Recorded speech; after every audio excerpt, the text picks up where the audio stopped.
Hi, welcome everybody for the second video of our business. Let's talk business with SalesGuru. Today on our channel, we have Mr. Karthik Gowda. He is presently head of experience management at CISCO, managing APJC. Yeah, he was former vice president, sales, and head of international business at CloudCherry before CISCO acquired CloudCherry. So today we have the opportunity to talk to Mr. Karthik Gowda. Welcome. Welcome, Karthik. Thanks a lot for having me. Pleasure to be here. I have known Karthik for quite some time, and it's going to be interesting to know more about Karthik and let's talk about his journey and hear his get some wisdom out of him. Yeah. Thank you. Yeah. Thank you. So before we begin, why don't you tell us how did you get into this sales, and was this sales a passion? Was it a choice, or did you bump into sales by chance? So I think this is probably the most easiest question, because I desperately wanted to be successful in a professional career, right? And I have to kind of go back to my early career days, wherein I was fortunate enough to get a job with GE Capital, which is now called as Genpact, right? We all know about the transformation of GE being transformed into a multi-mega businesses in India, and finally Genpact became the company which brought the business forward in India again, right? So I joined a finance team because of my commerce background, and I was particularly not a great talent in accounting or statistics, right? So I had an opportunity to kind of mingle with the brightest of minds. That's the time when I realized that this is not something that's meant for me, to be honest, right? So there were chartered accountants, there were people who with the master of finance sitting around me, and I was just a person starting out my career, and I felt that if I need to be there, I need to work probably double the time and get a master's degree to be successful.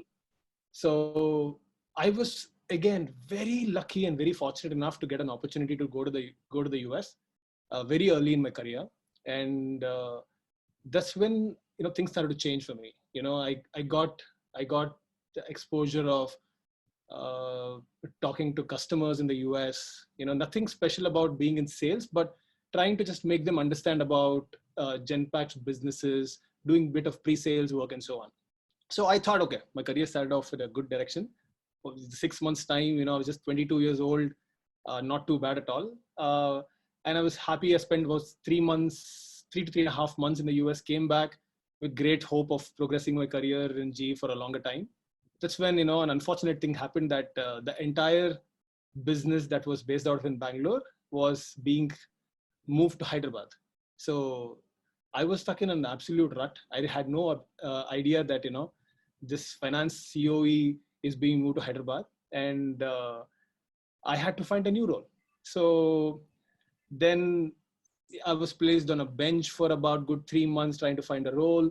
Almost a year passed by, and again, is one of those signs that which came calling that I found an opportunity with the strategic business and market intelligence team, right? So here's where I got an opportunity again to mingle with more bright minds. So here I was the only person probably in the 15-member team who didn't have a master's degree, right? And obviously, being a young person, earning some decent salary, it's okay. But again, it's overwhelming that, you have so many good people around you, and you start to think whether are you in the right job, right? Are you going to be progressing among these bright minds, right? So, but I had good mentors, thankfully, right? Then I'm going to cut the story short because I want to get into the sales action of it. But the next 5 years was ups and downs, but I fared well, right? I had good mentors. I got about 3 promotions from being an analyst to become a business analyst to becoming a consultant. And then when in 2009 came, I'd already spent about 6 years with Genpact, right? Very happy, good foundation, learned presentation skills, honed my skills about communication, how to talk to customers. Customer escalations meant the world to us. Like, you have to be servicing customers at your absolute best. things like that. But that's the time I realized that I wanted to take a break from work completely. And I went to pursue my master's. So I left to the UK. And that gave me an opportunity to kind of understand different cultures, how to kind of really collaborate with multitude of different nationalities, different mindsets, and so on. So an 18-month program in the UK actually changed a whole lot of things in me, right? The perspective changed. So that's when I got a real opportunity to go into sales. I think most importantly, when I talk about sales, it's so much to do with confidence, right? So my confidence was probably at the highest when I just finished my master's program.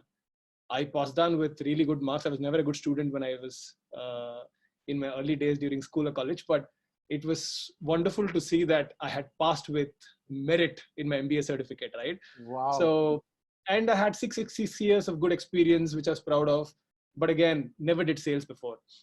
So I came back to Bangalore and I got an opportunity to interview with a company called Euromonitor Consulting. It's a London-based consulting firm which sells market research and consulting services literally to the entire globe, right? So name a company, including Coca-Cola or Apple or, Procter & Gamble, everybody subscribes to Euromonitor. So the interview process was about 7 rounds. And even till today, it was probably one of the most toughest interviews that I've ever had in my life. I think I was more nervous because I was getting back to work, and the person that interviewed me, we are good friends today, right? He was the boy. He was my boss in Euromonitor. He's an American guy, and he gave me an opportunity to work with him, right? And the first thing that I realized is that this is not something that I've done before. For me to be successful in sales, right? This was a proper sales role. I had to kind of introduce Euromonitor to India. Although we had a good brand name, this was more to do with something with a new territory altogether, right? Euromonitor had never done business in India before. So I had an excellent opportunity to kind of grow the business name, grow myself in this opportunity. And I got an opportunity through my boss to head the entire business, which I've never had that kind of responsibility before, right? Mm-hmm. So that's how I got into sales. My American boss came to India to train me, and we kickstarted, and we pretty much got hands-on in what Euromonitor is selling globally, and we started taking it to the India market, right? So that was my real first sales opportunity, and I've been in sales since then. It's been about good 10 and a half years in sales now. Fantastic. So you had a lot of mentors and guidance in this process. How much do you give weightage to your mentors in your success? So I think you need to be fortunate enough to have good mentors, right? It doesn't come to everybody, unfortunately. During my GE days, I think I was very fortunate. I think it also greatly depends upon the person that you are. So exactly. I think if you have a collaborative mindset, if you are genuinely trying to build relationships with people, I don't think so there is any way that people will not want to work with you. So in all honesty, I wanted to do well, but I also wanted to be humble, right? I wanted to be kind. I think there's a lot to do with your upbringing, right? So I thank my parents for that, of course. And fortunately, because of that, I was always, brought up in a way to be nice to people, right? So that helped me a lot. And the biggest mentor that I've had is the one who took me under his wing in sales in Euromonitor. And I desperately wanted to do well. Of course, it was my first sales job. And I immediately made a huge mistake when he came down to Bangalore to train me, right? I immediately placed him as my benchmark that, I want to be as good as him. So don't get me wrong. I think it's good to have a role model that, I want to sell like this person. I want to speak like him. I want to present like him. I want to be the real rock star that he is in front of customers. In the very first week of he coming to India, so we had meetings with McKinsey. We had meetings with Procter & Gamble, chief of marketing. And then we had a meeting with Unilever, I still remember. And I was just absorbing what he was trying to do. And after week 1, I was so dejected that this is not going to happen. I mean, I can't make this. I can't cut this out because this guy is so good, right? And Right. I cannot match him. There's no way it's going to happen. So I felt so overwhelmed that, I was trying to figure out what I want to become again. But there was a lot of patience from his side, right? He said, do not worry about winning a deal in the next 3 months. Just learn the system well. Just learn the product well. Just to learn the consulting service that we offer really well. When you have enough knowledge, it becomes easier for you to communicate, right? So during this entire process, one thing I started to realize was there's no point me trying to copy somebody. I think I need to be my own. I need to find my own strengths. What are those things, right? So I knew that I was genuinely good in building relationships, right? So whenever I used to go, I'm an enterprise salesperson at heart even today, right? I like going and meeting people, genuinely try to build relationships, trying to make their life better, trying to make the brand's business problems being solved. So this kind of enabled me to kind of have a very good successful path in Euromonitor, right? I spent about 3 years building the market. We built from scratch to, by the time I left, we had a $3 million annual recurring revenue. So, Fantastic. which was a big achievement back then. I was never a fully equipped sales guy by the time I left Euromonitor, but the learning was tremendous, right? Because I'm sure, Raju, you've also done sales, right? So one thing that we all understand is that product sales is so much different to a consulting sale, right? So in consulting sale, you always need to be a little more deeper into your understanding of the industry, of the people that you talk to, a whole lot of things, right? It's an educational sale. So I learned my first bit of consulting sales with Euromonitor. Cool. So Karthik, I know Karthik that he is a very big. He used to play competitive sports, and that sports gives him that competitive edge, and he also is whatever he talks about competitiveness, being sportive, being aggressive, all comes, I think, from his sports background. And also when we talk about being humble, that's the key thing. Most sportsmen, if you see, they are flamboyant. At the same time, some of the successful guys are also humble. So sports seems to be some of his background, which he doesn't talk of late, but he's an avid gamer, as both offline and online games. Yeah. So getting back to the conversation. So how you have told me how your first sales job and everything has been. What were the challenges that you faced, and what do you see from the transition, the way you were approaching your sales in the initial days versus today, you as a seasoned head of sales? How do you see the difference, and what do you kind of want from your team as well? I think great question, right? Again, I think it mainly depends upon the company that you work for, right? So when I worked with Euromonitor, to be honest, I'll be very transparent with you, because I hope this will probably help other people who are listening as well. Euromonitor had such a great brand presence globally that it didn't really challenge us to create qualified opportunities. Brands are literally reaching out to us on a weekly basis that, I need this information. Can you help us out? Right? So the product sales used to happen on an ongoing basis. I was not involved in that though, right? I was involved with the consulting sales for India. So that means, you're doing custom work on top of the product sales that you're doing, right? So that was slightly challenging, but at the same time, we had already doors open for us, because we already had a customer. We go there and we literally cross sell or upsell with the consulting services. I didn't really find much challenges there, because the opportunities came thick and fast, really. We had 2 or 3 qualified opportunities, which went into a proposal stage in a matter of 2 weeks, right? And then it's all about nurturing that opportunity and finding out whether there is really any seriousness from the customer to kind of,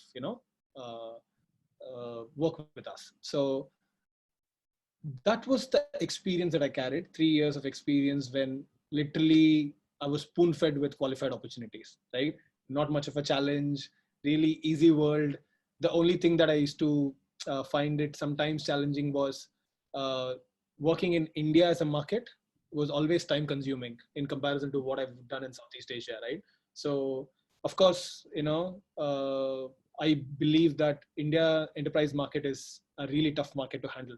It's not easy as it sounds. you need to go convince a multiple stakeholders in order to get the deal, right? So there are, you start small with a manager level candidate to kind of take your value proposition, then you go all the way to a senior stakeholder like a CMO to ensure that the contract is signed. So, but the unfortunate thing in this is, I would say probably not unfortunate, but I would say challenging thing is that the process is too long in India. Too long. Yes. Right. So they would say that I'm very serious, I want to start tomorrow, but by the time you sign the contract, it'll be 3 months or 4 months down the lane. Right. True. So, but again, coming back to a question about the challenges, I started my CloudCherry career about 6 years ago now. Right. So that's when it really hit me hard that when you're not really spoon fed with qualified opportunities, how do you go look for opportunities, right? So I literally started the sales function for CloudCherry. So the founders had just raised the seed money, and they were trying to build out a highly efficient enterprise sales team, which is going to literally conquer the India market, right? They had great vision. The product market fit was just unbelievable.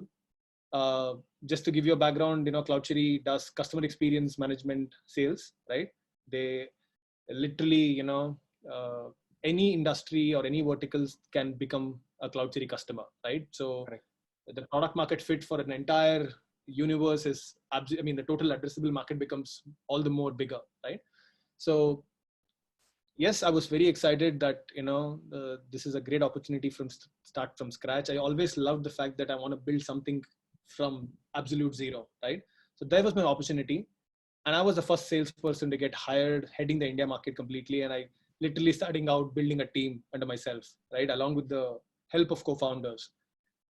So that took about a week or two. And then the real question came about how do you grow the business? So where do we start building out a team to ensure that we excite the prospects?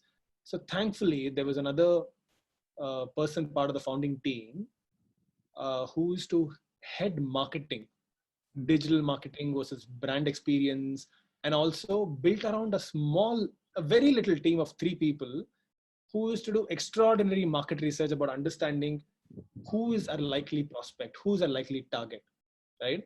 And they started to kind of start the engine by reaching out to these folks with extremely personalized content. I'll give you an example, right? So when we first signed up with one of the leading banks in India, so I still remember the mail that marketing team sent out, which was so personal that, the very first message was to congratulate something on HDFC recently winning an award, right? So from there, how that person linked to a customer experience was just beautifully aligned. And that caught the attention of somebody in HDFC marketing to kind of reach out to us and say, the startup is reaching out to us. We just want to hear out what they're all about, right? Correct. Just got an opportunity for us to take the first meeting.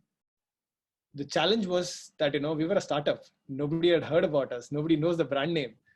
And they always had, the customers always worried about the fact that how will you even help us with the little team that you have, right? So thankfully, we had some really good investors who had invested money with us, right? So the network that you have bought in along with the founders networking engine kind of plays a role in initial days. But again, you only get the door open, then obviously that's where the real story starts to play out. So we kind of started to do really well by generating more opportunities like this, let's say with HDFC Bank or Titan. So these are all the customers, CloudCherry customers in India today, right? Correct. Titan was one of the marquee customers who are using CloudCherry product in about 750 of retail stores all over India, right? So we're one of the biggest customers.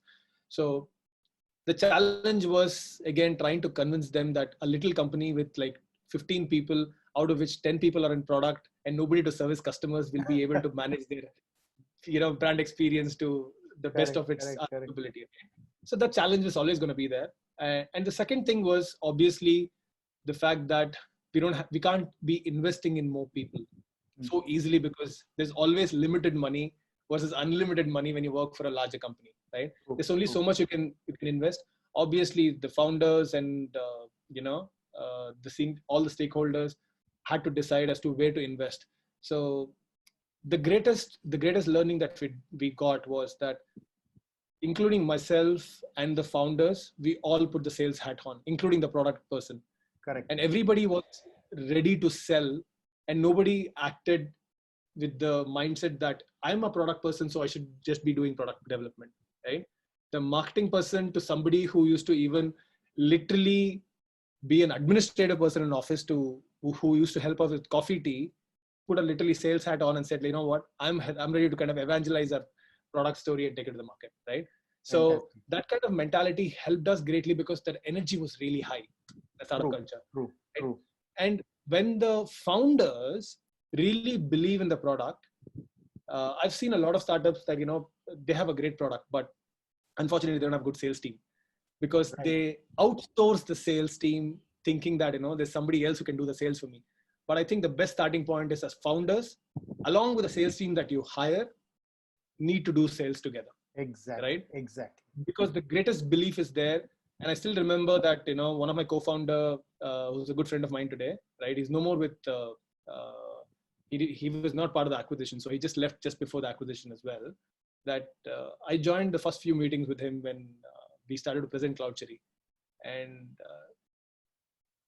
I came out of the meeting thinking that I don't know if the sale is going to happen or not, right? I don't know if the contract is going to get signed.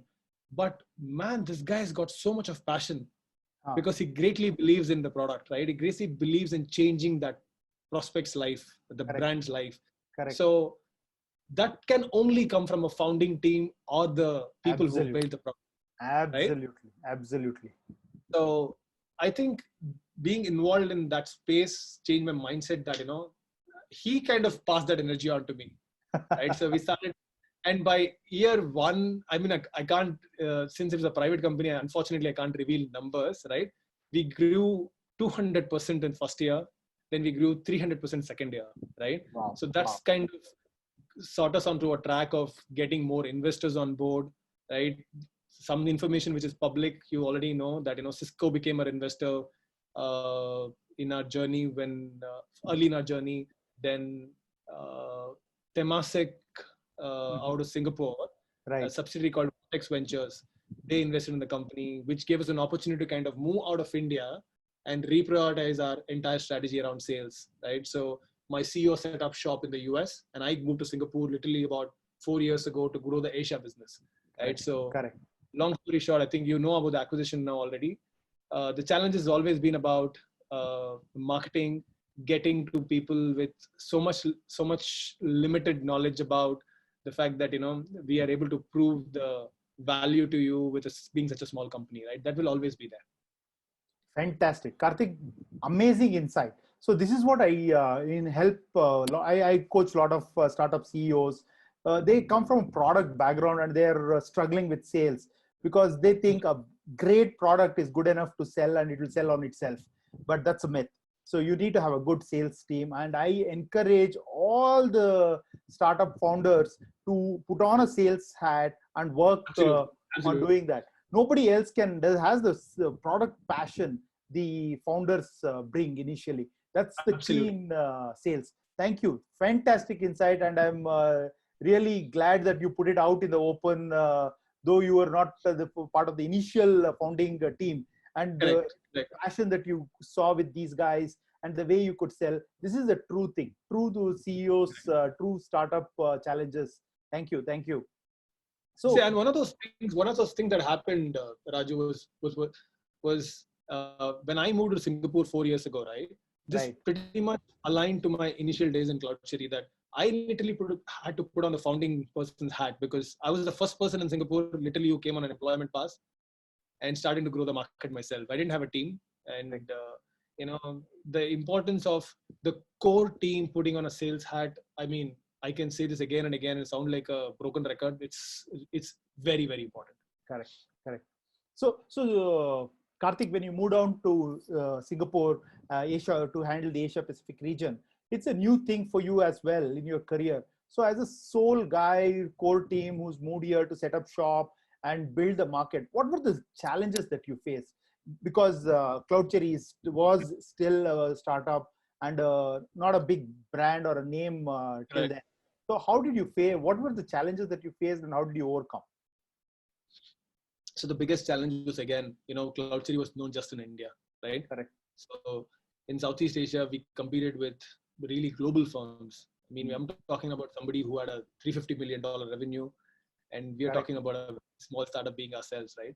And nobody knew us. But the greatest advantage, just before I get to the challenge, right? The greatest advantage that we had when we moved to Singapore, again, was we knew the product market fit was absolutely unbelievable, right? The market maturity was spot on for us. We had done proper research before moving into Singapore, right? We knew the market exists for us, and it's a huge market. And when you talk about Singapore, you're talking about the entire region. You're just not talking about Singapore alone, right? You're talking about Malaysia, Thailand, Southeast Asia.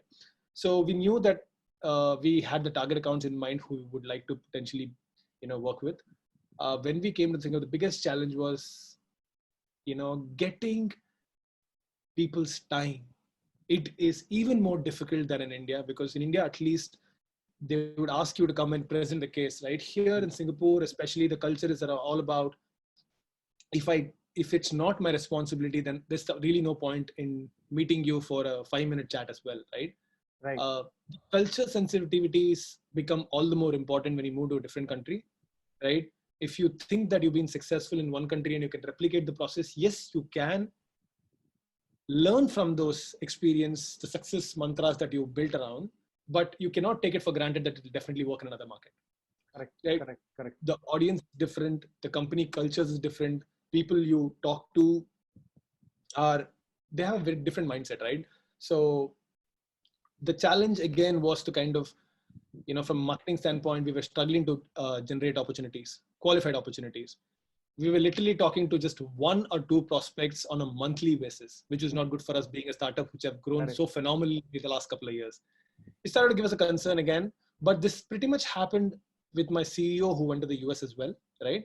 Because with a small brand, trying to kind of create momentum was a massive challenge. So then we thought, why don't we partner with some of the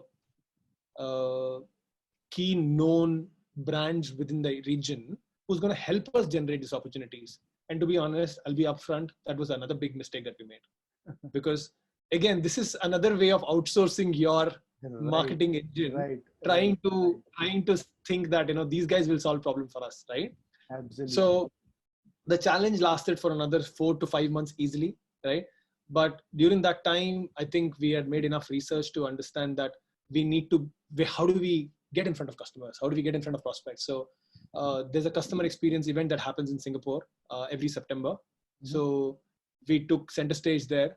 We put out a value proposition. We had a booth for a few days, and then we started to kind of market better, right? We had a lot of business cards all of a sudden. We started reaching out, and people who genuinely showed interest during that event actually really wanted to talk to us, right? They came from different parts of Asia, from Thailand, from, let's say, Malaysia, Indonesia, Hong Kong, and so on. So that gave us a good starting base again to kind of restart our marketing campaigns, be very personalized again, and started to kind of provide snippets on what our capability is all about. And combined with this, our investors called me personally to the office and said that, how can we help you, right? And in all honesty, I think, I don't know if you heard of Temasek, which is pretty much at one point in time, Singapore was known as Temasek in the early 1950s, right? So Temasek owns almost all companies in Singapore, like including your Singapore Airlines to your DBS Bank. So Vertex Ventures, which is a subsidiary of Temasek, who are investors, helped us connect to all the CEOs, literally of your big telcos to your airlines, to your banks. So the 6 months of challenges that we faced started to fade away slowly because of the events that we participated in. And this goes without saying that if you have the right investor who's willing to kind of not just put in money, but also kind of help you connect with among their portfolio of companies, or let's say can help you connect with their network, it becomes a whole new game to play with, right? Absolutely. So that's when we started to kind of start, getting in front of a lot of prospects. We now have the largest bank in Asia as a customer, right? You heard of Marina Bay Sands in Singapore, who's a customer. There are 2 telcos which are, there are 3 telcos in Singapore, and two of them are our customers again. We have Fantastic. leading insurance firms and banks and the likes of Puma, who's like using our product on a literally Asia-wide scale. So it's been a fairly interesting journey there. Fantastic. So this is another thing that I want to encourage people, both top sales guys as well as startup folks, to work on is they struggle doing something what I call as push sales and not work on full sales. So the more you want to push your product onto your prospects, it is very difficult. So another very interesting point that you mentioned is the way you do research on your prospects before you go to them. That is unbelievable. That's something that most salespeople don't understand. They go to a customer and they ask, "What do you do?" That's the biggest no, crime. That's a crime. That's a crime, That's I a crime. tell you. And thank you for sharing your experiences. No doubt you have been a top sales guy because you have followed all these things. Fantastic, fantastic. So I think we've all made mistakes, Raju. I think probably in your sales career, but it's important to understand that we need to learn from them very quickly, because sales career can go upward or spiral downward very quickly, right? I mean, it is so much to do with confidence. It's so much to do with how you can be persistent with the process, that, you know, once you have that, you've cracked those two things together, I think you go a long way in sales. So this is what I want to teach or tell people, that you have to understand the sales basics. If you don't know the process, you are only struggling. If you know the process, sales become easy. It's no longer a tough job at all. The moment you understand the systems, understand the process in it, and religiously implement. So that's what I want to say. Just knowing is not good enough. You have to implement. You have to see what works for you, what does not work for you. Experimenting, failing fast is the key in this thing. Absolutely, I agree, right? So one of the key things that I always tell my team, right, is the fact that we might have a phenomenal meeting with a prospect, but to be honest, that's just a 1% of the job done. Right. So then, I mean, the real sales wouldn't have even started then there, right? So that's when the connections happen and the persistence begin, right? So the 10% qualified opportunity in the pipeline means nothing. It doesn't mean that it's been converted into a deal. Exactly. Right? Exactly. So that's when just you've gotten a window which you can see the bigger world, but you got to make use of it. Go back. I mean, I greatly believe that, you know, any presentation that you make, that you need to buy back attention every 20 minutes to ensure that, you know, the person's listening to you, right? Correct. So that, like you said, you know, prospecting about a customer, going there with enough knowledge about the company, the person that you're going to talk to. There's so much of information digitally available today, right? Stalk them on LinkedIn, right? Go to other sources to understand what they like, what they dislike. They would have commented on so many things. I think you getting a meeting and making use of all this information is going to help you in that meeting better. They'll listen to you in much more seriousness than they would ever be.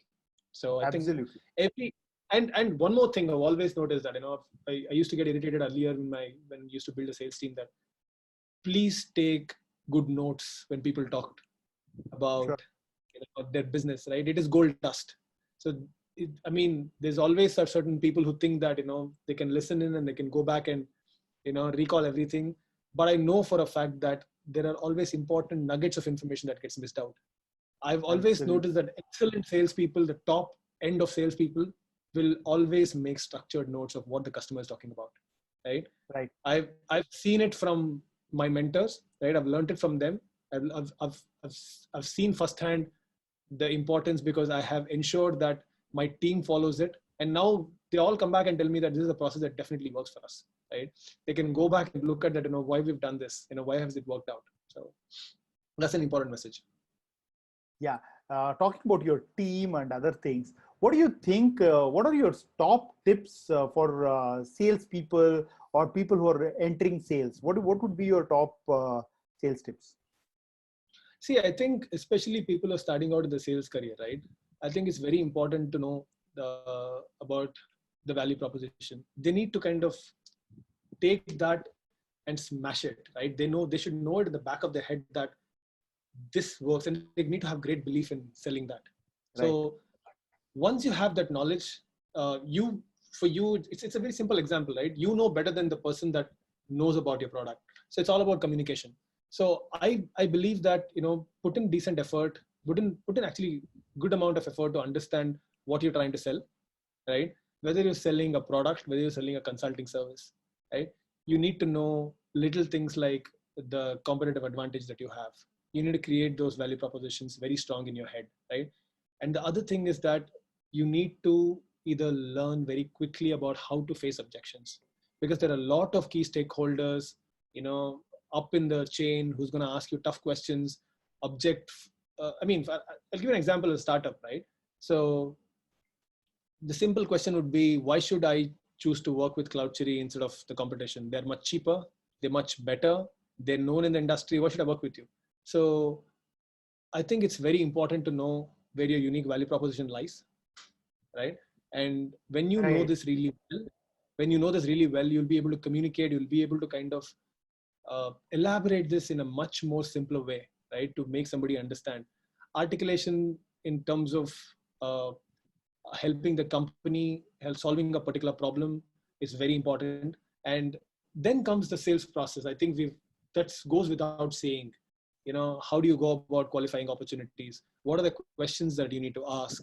Uh, I've seen a lot of sales folks in my team, even in the company that I currently work for, shy away from asking difficult questions up front, right? Are you the person who's making decisions on this, right? Correct. Do you have a mandate to kind of run this program, right?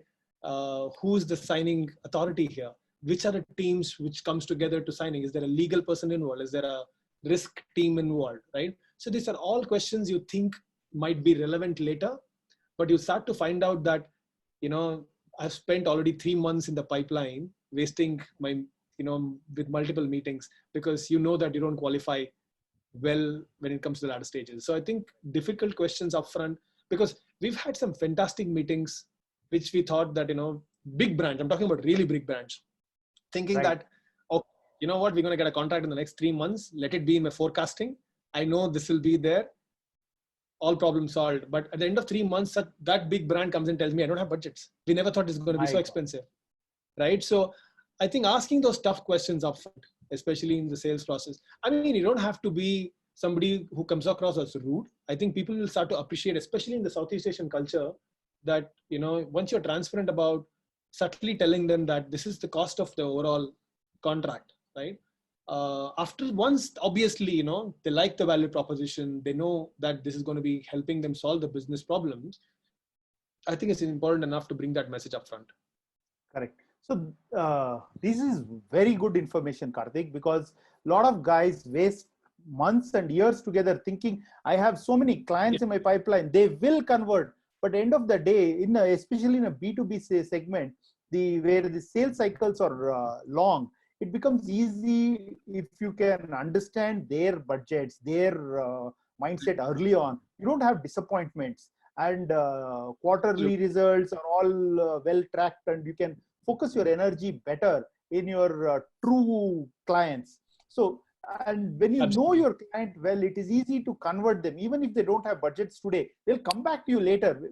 Asking those tough questions are very, very important upfront. Very good, very good, Agree. Karthik. Agree. So now that we are seeing this new situation that we are facing, which is the COVID-19 situation, where the whole entire world is on a lockdown, businesses are not happening, and here's what I call it: before COVID and after COVID, like BC and AC. So this being the situation, what do you see? How do you see the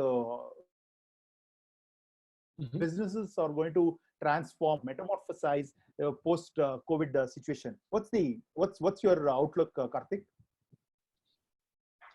See, my initial feeling was that, this will go away fairly quickly, right? We all thought of that as something that, this will disappear and things will get back to normal. But unfortunately, the more you listen to the experts, uh, it's frightening to see that the world has taken a new norm altogether, right? Right. Whether in terms of doing business, I genuinely believe that, the companies are finding newer ways today to do Mm-hmm. business virtually. For example, I always believe that, since I'm an enterprise salesperson at heart, I would always like to be in front of people, right? I would like to travel. I would go meet them. It's very important for me. I'm from a personal experience. I think Raju, you can relate to this, right?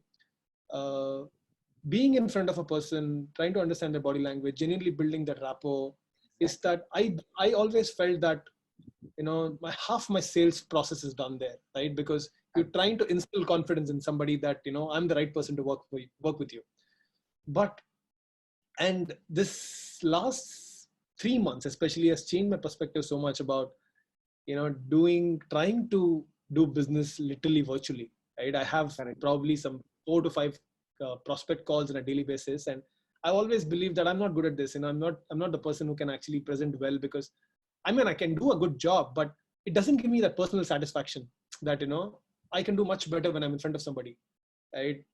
Informally trying to discover about certain things that, make us connect better, right? Correct. So these are the things I genuinely miss. But the last 3 months has been such an education for me that I've learned something about myself, that since the world is going to take this new norm of, connecting virtually, right? We are all trying to find ways, and we are trying to find ourselves, upskilling ourselves in the ways that we never knew, right? Absolutely. So I think this is an opportunity. I think it's a great opportunity for all of us to upskill ourselves, especially whether you're in sales or in product. I think it's a great time for you to learn about things that you've not had an opportunity, because you have a whole lot of time today, to be honest, right? And especially being in sales the last 10 and a half years, I felt that this is the part that I'm never good at. And I've started to feel much better today, right? That this is also possible. And since the world is actually taken into such a unprecedented shape, I think it's important for all of us to accept this change and start working the way the world is shaping up to, right? I think that's very important.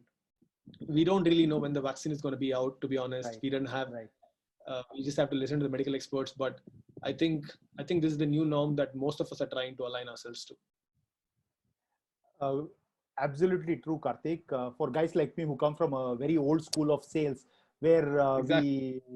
we put a lot of weightage on body language, where we put weightage on trust building and confidence and other things. Some things that we most people don't know is we salespeople even used to predetermine where we used to sit to build a better connection with the customer. So that kind of planning we were going out with, and today there is all of that has gone out of the doors, and we have to sit in front of a computer and trying to focus how to project your energy, how to project your confidence, and a lot of things. Yes, I was a guy who was scared of videos and video cameras, and today if I'm saying I'm doing an online sales training, that itself says how much we have to overcome and learn, and the market is changing today big time. Totally agree. So Karthik, what after in all your experience, what would be your one smart sales hack that you would like to share with people? Tough question, Raju. Really tough question. So, in all honesty, I've always tried to be innovative in my sales thinking. Trying to see if I try to create this new idea, will this accelerate my growth in certain industries? If I do a pricing model which is innovative in nature, for example, is this going to create more interest among my prospect base? If I drive a marketing campaign purely about sending out certain offers, which is free in nature, but I think nothing takes away, Raju, to be honest. I think you've been in sales for long as well, that sales is about extreme hard work, right? From the start of you meeting somebody to defining a proposal, following up with, persistence. I think if you ask me, that's the smartest sales hack. I mean, I'm old school in this, right? Stick to the process, believe in the process, it will yield results, right? I mean, there are tons of innovative ideas which could be short-term in nature, right? Which can create short-term impact and can help you win a particular deal or a contract. But I think on a long-term basis, you have to stick to your process, sales process, whether it is qualifying, whether it is sending out proposals, whether it is follow-ups, being persistent. having that energy to go back and talk about the same value proposition 3, 4, 5 times to the same audience, I think you can't beat that, right? So I believe in that, to be honest. Totally agree on that. And that's what I say. Most people give up after 1 or 2 rejections. You need to keep following up, persisting, giving them a new spin, new value proposition. Finally, it's all about convincing them the hard way. Right. True. So I think one of the greatest thing that I wanted to share with you, and probably I think this might help somebody who's starting out in the sales career or something, right? So off late, I've started to tell my team members that if somebody tells you, if a prospect tells you that, your competition tells me that, your product is not good, I think that's an opportunity to tell you that, gives you an opportunity for you to not to talk ill about your competition, right? Exactly. I think, to be honest, I think it's an excellent way for you to talk about your value proposition. It gives you an opportunity, right, to talk about your entire whole story as to why you've been successful rather than your competition thinking that you've been successful, right? So I think these are very important things, and especially today's day and age with COVID being there in the corner, I think we all need to come together to solve problems rather than, trying to beat each other from a competition standpoint. Correct. So, Karthik, on a personal front, who has been your inspiration in life, and who has helped you overcome all your challenges and struggles? I mean, there's not one specific person to draw inspiration, Raju. So my greatest strength has been that I find passion very quickly. I get inspired very easily, right? It might be, talking to you about a certain thing that it just gets me excited. So there's been so many people in my career, right? So I've had friends who have been so diligent in their work, who really I draw such great energy from them, right? So when I first got married, I always wanted to kind of, uh, be better than what I was before, because responsibility increases when you actually become a family and so on, right? So my wife Priya is actually a senior vice president in a very well-known company in Singapore, and she used to be an ex-LinkedIn employee. The amount of work that she used to put on a daily basis, whether it's the calls on late night or without complaining that this is bothering my personal or professional life, was a massive inspiration to me, right? It changed my way of thinking that I think you need to not just walk the extra mile, but add more miles and walk that as well to be successful, right? So I would never tell her that in open that she's been an inspiration, but again she'll start pulling my leg for that. But I think people like this, right, friends. I mean, like I said, the sales head that I used to work for with Euromonitor, and then, I mean, the CEO of CloudCherry, he came from a background of he was in merchant navy, right? And he came into this world with absolutely no knowledge about corporate or entrepreneurship, but he built 2 successful companies, and now he's like the senior director in CISCO, right? So that goes on to say that he's done something right in his career. So he's been a massive motivation for me, to be honest. I've seen firsthand over the last 5 years the amount of work that he puts in, day out. So Vinod has been a massive inspiration to me, to be honest. Sure. So any parting thoughts, Karthik? Maybe sales, work-life balance, or product development, or generally anything? What are parting thoughts? No, I mean, from a work-life balance, I think we all have an opportunity to kind of make it count, because you get to spend more time with family now, right? So I'm enjoying my time with my daughter and so on, but I encourage everybody to do that. But at the same time, obviously, it's tough to do business. From a sales standpoint, my only message would be that this unfortunate situation is not going to go away so easily, right? It will be time consuming. We all have to wait it out. So my biggest message is to kind of upskill yourself during this time, especially the sales folks, because it's a new way of doing sales, especially the enterprise sales folks, the old school sales folks who love to travel, be in front of people. I think this is a good opportunity for us to spend time upskill ourselves in a way that, we get better at this part as well. So you become a complete salesperson eventually. Absolutely. Absolutely. Thanks, Karthik, for coming on Pleasure. my channel and sharing your insights with all the viewers. And it has been a fantastic conversation with you, and hope to get in touch with you with more discussion. Thank you. Absolutely, Raju. Anytime for you. Thanks so much for having me today.